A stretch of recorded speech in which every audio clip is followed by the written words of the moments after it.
Hi everyone, it's Mrs. Grant again, and this week our topic is setting a goal for yourself, and this video is intended for kids in grades 2 through 5, although anyone can really listen to it. And if you have your packet material that I sent home this week, there should be a letter to you with an explanation of the worksheet I want you to do, a sample of my goal setting, and then a blank one for you to fill out for your goal setting. So if you have those, you could pause the video and go grab it.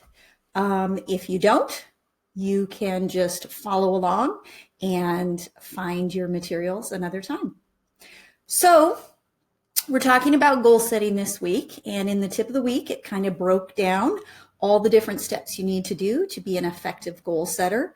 Anyone can set a goal and anyone can reach a goal, but it can be really easy to say you want to do something new, and it can be a lot harder to follow through with it. So I'm giving you some steps that if you follow these steps, you'll be much more likely to meet whatever goal that you would like to reach. So the first step is, first, when you pick your goal, think about whether you want to start with a short-term goal or a long-term goal. Short-term goals are goals you can finish in a day, in a few weeks, and it's something where there's a start and a finish point. And short-term goals are usually easier than long-term goals. Long-term goals can take years to reach, and they really require lifestyle changes, and those can be pretty tough. So when you set your goal, I want you to circle whether it is a short-term goal or a long-term goal. And that will help you kind of think about how much effort and time it's going to take that you're putting into this goal. The next step is to write your goal clearly and specifically. You want your goal to be something that you can measure. And so the example I give a lot in class when I'm teaching you about goal setting is a lot of kids, especially our younger kids, will set great goals like, I want to be nicer to my brothers and sisters. I want to keep my room cleaner. And those are great goals. The problem is they're not very specific, and it's really hard to measure those goals. It's hard to measure cleaner and nicer. And so what I want you to do is start with your big idea and then try to come up with a specific way of talking about it so that you can measure it. So thinking about keeping your room cleaner, think about what you do now that makes your room not clean. Is it your Legos? Is it books? Is it other toys that you have out? Is it dirty clothes? Think about one category in your room that really makes it hard for you to keep your room clean and start there. So your goal might be, I will put away my Legos before I go to bed every night. Or I will make sure my dirty clothes get in the laundry after I get dressed. That's a very specific goal, and it's easy to measure. At the end of every day, you can ask yourself, did I do that? Yes or no. At the end of the week, you can count how many days did I follow through with my goal. And so that's a specific and measurable goal.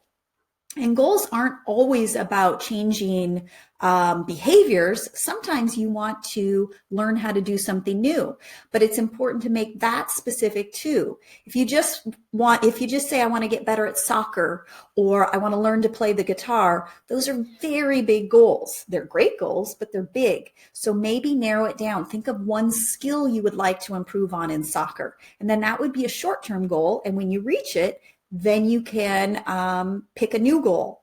Or if you want to do something like learn how to play the guitar, break it down into a smaller piece and maybe think of a chord you'd like to learn how to play or a song. And that's something that then you can measure. Today, did I work toward learning that song? Have I practiced that chord?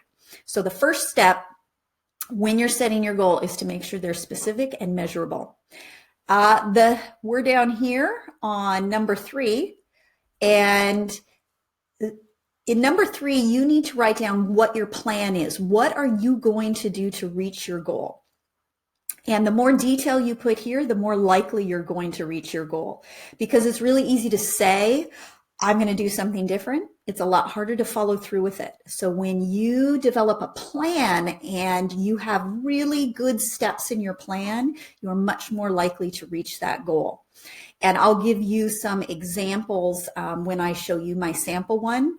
But let's go back to keeping your room clean.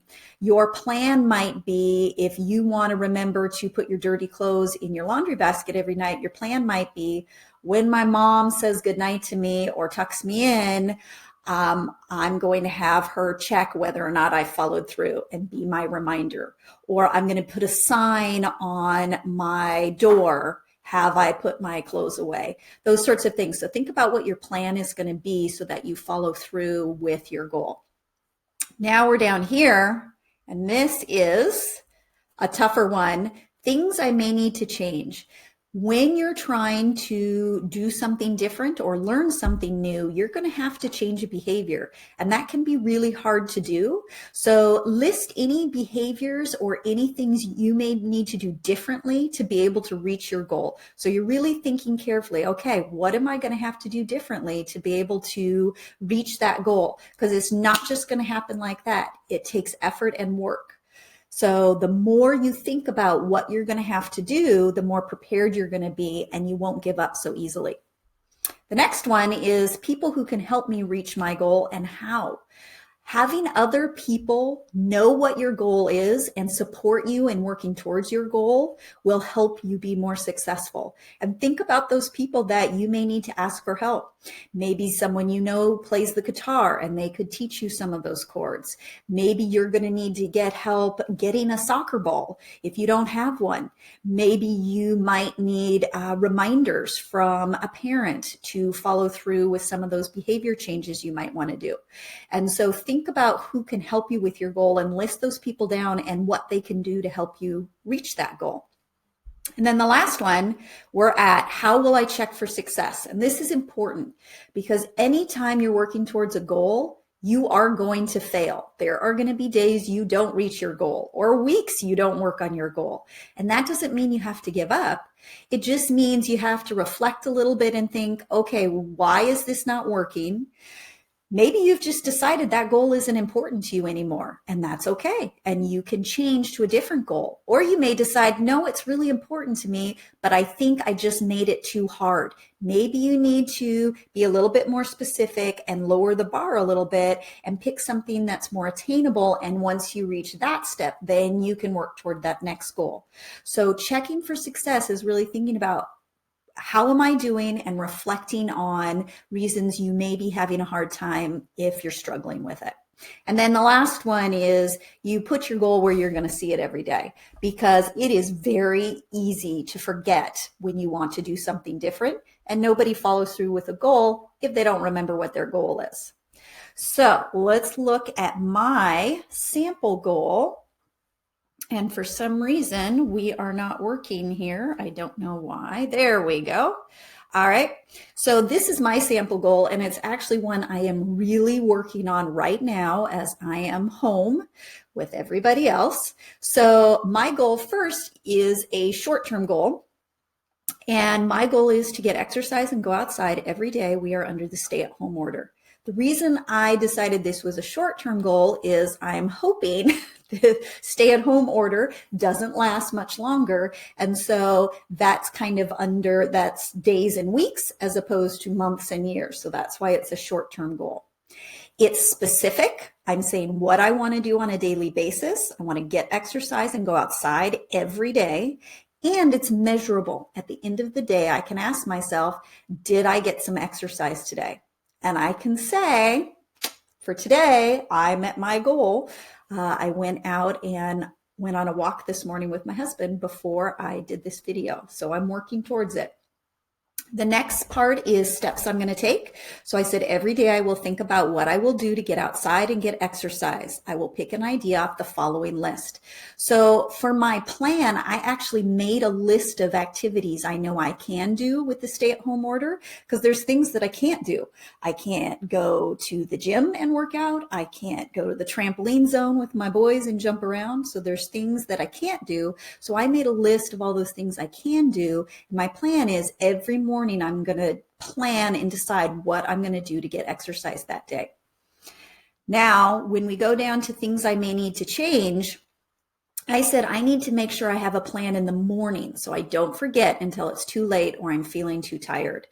And that happens sometimes. In fact, it happened yesterday where I got up at 7:30, started working on work stuff, and I worked through till after dinner, and then I was tired and I didn't even think about getting outside and getting exercise until I was getting ready for bed. And so when I was getting ready for bed, I said, okay, tomorrow I need to make sure I get outside. And so I made my plan. So that's what I need to change. Every morning I need to decide what I'm doing, or else I end up forgetting. And then when we go to people who can help me reach my goal, my husband and my son are the two people I'm living with. And so they can remind me, hey, what are you doing for exercise today? And they can also join me for walks or bike rides because they need to get out and get some exercise too. And then the last one, how will I check for success? And at the end of each day, I'll ask myself if I got exercise and fresh air. If I did, I'm going to give myself a thumbs up and feel good about my choices. If I didn't, I'm going to make a plan for how I can do better tomorrow, just like I did last night and this morning. So anytime you set a goal, be prepared to fail. You are going to mess up. You're not going to meet your goal every time. And that is absolutely okay. Just start over fresh the next day. So here is your blank sheet. So your assignment is to put your name on it, pick your goal. Is it a short-term goal or a long-term goal? If you're not sure, talk with someone at home about it. Think about the steps, make your plan for how you're going to reach your goal. Think seriously about things you might need to change about your behavior. What are you going to have to do differently? And think about those people that can help you be successful with your goal. Who can support you? And then how are you going to check for success? How are you going to know you met your goal and you're ready for a new one? Or when you reflect on it, think about what you can do differently so that you're more successful with your goal. So that's it for this week. This will dovetail nicely into next week's topic, which is having a growth mindset. And when you have a growth mindset, you do a lot of goal setting because you're looking toward the future. You're looking toward growth instead of just thinking, nope, this is as good as it gets. So next week, we'll take our goal setting and we'll move into talking more about how to have a growth mindset. Until then, I hope you have a great week, and I'll see you all later. Bye-bye.